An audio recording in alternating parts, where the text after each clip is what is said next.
In this video, you will learn how to create and manage sites on AWNfarm. So sites are basically farms or ranches or some other orchard or vineyard, but a geographically clustered entity. And there's not much to them. We're going to go ahead and show how to create a site first.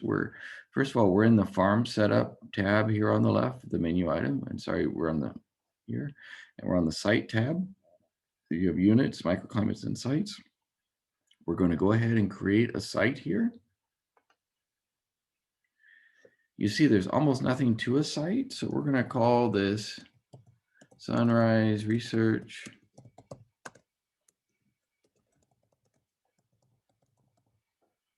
Right. Kind of a long name, probably long.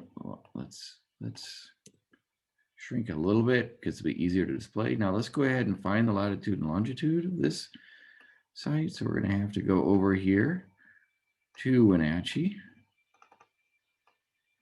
Here we go.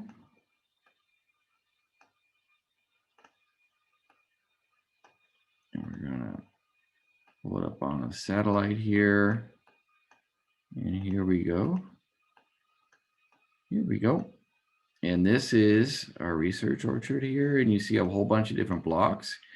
Each of these could be one management unit, a block like this, about that size. Although obviously in this is a research orchard, so they're more finely divided than you would.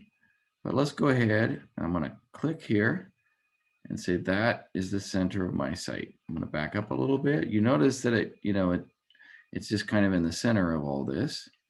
I'm going to go ahead and use this location. I hit create and I create a site. Now it automatically takes me to units, but really let's look at sites here. Let's go back and we see now we have Iraq, Old McDonald, which is a site out on the Palouse, Sunrise Orchard, which is near Wenatchee, the research orchard for the Wenatchee Research Station, and then the Wine Science Center down in Richland. And see, these are geographically distributed. And the advantage of that is that when I go to look at my dashboard here, let's say I'm looking at the weather, these different things, I can have all sites, but I can also just choose, you know what, I'm just going to look at Wine Science Center. I can't see the new site I created yet because I haven't given it any microclimates yet. But you can see the ones that exist, I can select by site. I can also do it this way and scan across different sites and very quickly then look at data from different sites. Right. Okay. So that's the advantage of sites. I'm going to go back here to sites.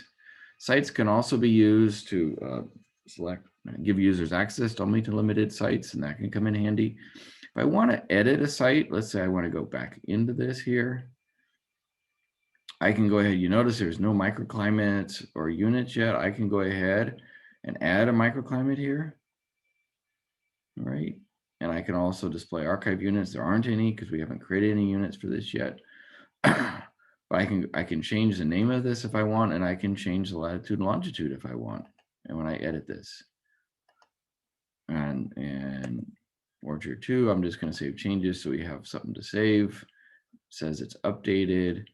Now let's go back to farm setup. Let's go back to sites, and we now see Sunrise Orchard 2 is that name. The next steps would be to create microclimates and units for the site. You can either do that by going here and here, or you can actually edit this here, and you can see how you can add a microclimate here. You can add a unit here. So sites are pretty simple, just a way of helping you organize your operations, which might be spread out across different geographic locations.